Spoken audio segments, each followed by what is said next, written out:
আসসালামু আলাইকুম। সবাই কেমন আছো? আশা করছি আল্লাহর রহমতে সবাই ভালো আছো। শাহেদ শখ ফ্যামিলি চ্যানেল থেকে সবাইকে স্বাগতম। আজকে বাসায় মিলাদের আয়োজন করা হলো, তার জন্য বিরিয়ানি রান্না করব। তাই তাড়াতাড়ি বিরিয়ানির জন্য মাংসটা তৈরি করতেছি। এখানে হচ্ছে 5 কেজি গরুর মাংস।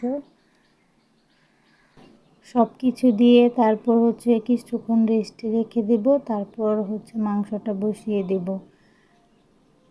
আজকে মা আমার সাথে রান্না করবে। মা আবার চলে গেল আব্বাকে নিয়ে হসপিটালে। আব্বা সকালে অনেক অসুস্থ হয়ে গেছে, এত ব্যথা, আব্বা হাঁটতে পারতেছিল না, তাই তাড়াতাড়ি আব্বাকে নিয়ে হসপিটালে চলে গেছে। তো আমি আর আমার ছোটো বোন মিলে তাড়াতাড়ি রান্না করতেছি,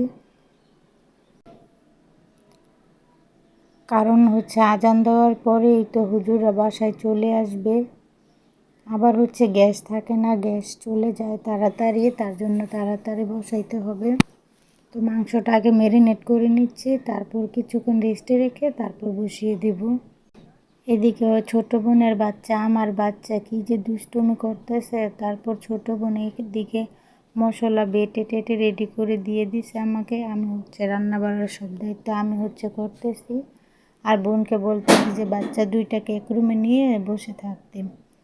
আমি আবার তাড়াতাড়ি মাংসটা বসিয়ে দিয়ে আবার হচ্ছে রুম গুছাতে চলে আসলাম, হুজুররা আসবে।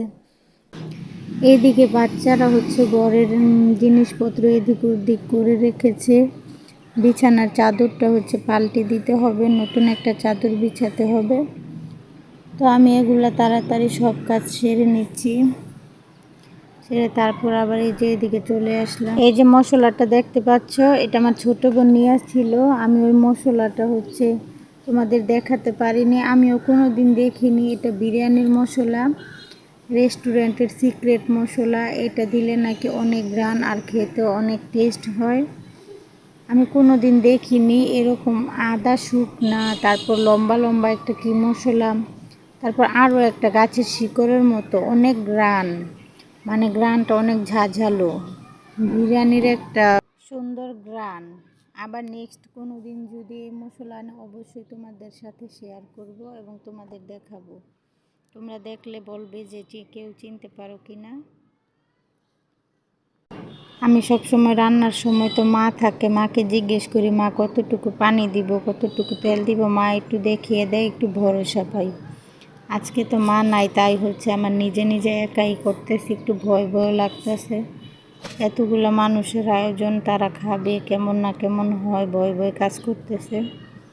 তারপর মনের জোরে রান্না করতেছে, এখন তো কিছু করার নেই, রান্না তো করতেই হবে। তারপর নিজের আইডিয়া মতোই নিজে দিয়ে দিলাম। মাশাআল্লাহ বিরিয়ানিটা ভালোই হয়েছিল, তো একটা খারাপ হয়নি। কিন্তু মা থাকলে হয়তো বা আর একটু ভালো হতো, মা একটু দেখিয়ে দিত। আমি বয়সটা দিচ্ছি কিন্তু 2 দিন পর এখন আমার আব্বা সুস্থ হয়নি, আমার আব্বা অনেক অসুস্থ, আমার আব্বার ব্যথা কমেনি। সবাই আমার আব্বার জন্য দোয়া করবে, আমার আব্বা যেন তাড়াতাড়ি সুস্থ হয়ে যায়। আমি কিন্তু এর আগেও আরেক পাতিলা রান্না করেছি, 2 পাতিলাতে রান্না করেছি। এক পাতিলাতে গ্যাস তো বেশি নেই, অল্প, সেই কারণে হচ্ছে 2 পাতিলাতে রান্না করেছি। 5 কেজি চাউল 2টাতে দিয়েছি, তাহলে হতে লাড়তে সুবিধা হয়। চালটাও ভালো সুন্দর সিদ্ধ হবে, তাহলে ভালো হয়। দেখা যায় আমার রান্নাটা একটু তাড়াতাড়ি বসাতে হয়েছে, 11টার পরে হয়েছে। গ্যাসের একদমই তাপ কমে যায়, তখন রান্না করা যায় না, তার জন্য আমি তাড়াতাড়ি রান্নাটা বসিয়ে দিয়েছি। আমার রান্না মাশাআল্লাহ তাড়াতাড়ি হয়েছিল। এদিকে হুজুর আসার সময় হয়ে গেছে, তাড়াতাড়ি হচ্ছে আমি সালাদ কেটে নিলাম। এদিকে বাসায় এখনও আব্বা মা কেউ আসতে পারেনি, লেট হয়ে গেছে। তোমাদের ভাইও কাজের জন্য আসতে পারেনি। তো আলহামদুলিল্লাহ সবার খাওয়া দাওয়া শেষ হলো। এই যে দেখো, এই পানিটা এটা হচ্ছে হলুদ পানি, হলুদ আর লবণ দিয়ে কাঁচকলা যদি তোমরা এইভাবে মাখিয়ে নিতে পারো তাহলে কাঁচকলার কালো হবে না। এই যে দেখো, কলার যে একটা আঠালো কষ, ওইটা হচ্ছে হলুদ আর লবণের মধ্যে বের হয়ে যাবে, তাহলে আর কলাগুলো কালো হবে না। আমি হচ্ছে এই সবজিটা রান্না করতেছি। আমার ছেলে বলতেছে যে দুপুরে বিরিয়ানি খাইছে, বলতেছে যে ও আর বিরিয়ানি খাবে না, একটু সবজি করে দিতে, শুধু সবজিটাই খাবে। ছোটোবেলা থেকেই সাদ হচ্ছে একটু তেলের জিনিস খেলে ওর অনেক পেটে ব্যথা হয়। অনেকবার হচ্ছে ডাক্তার কাছে নিয়ে গিয়েছিলাম কিন্তু কিছু ওঠেনি। ওর অনেক গ্যাস্ট্রিক বেশি, তেলের জিনিসটা তারপরও ছেলেটা বোঝে না, তেলের জিনিস অনেক বেশি খায়।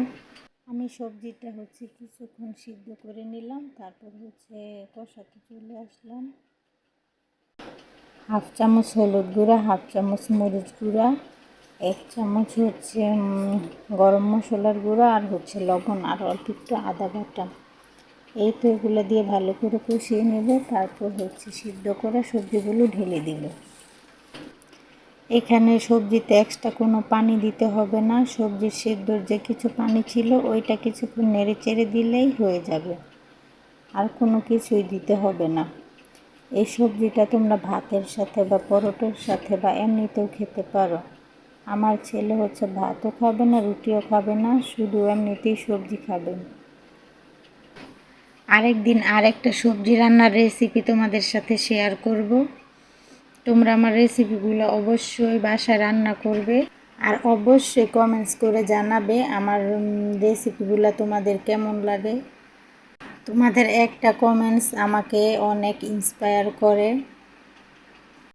এই যে দেখো আমার সবজি রান্না কমপ্লিট। ধনিয়া পাতা দিলে সবজির টেস্টটা আরও বেশি ভালো লাগে। আমার কাছে হচ্ছে তরকারি যে কোনো সবজিতে হচ্ছে ধনিয়া পাতাটা দিলে আমার কাছে অনেক ভালো লাগে।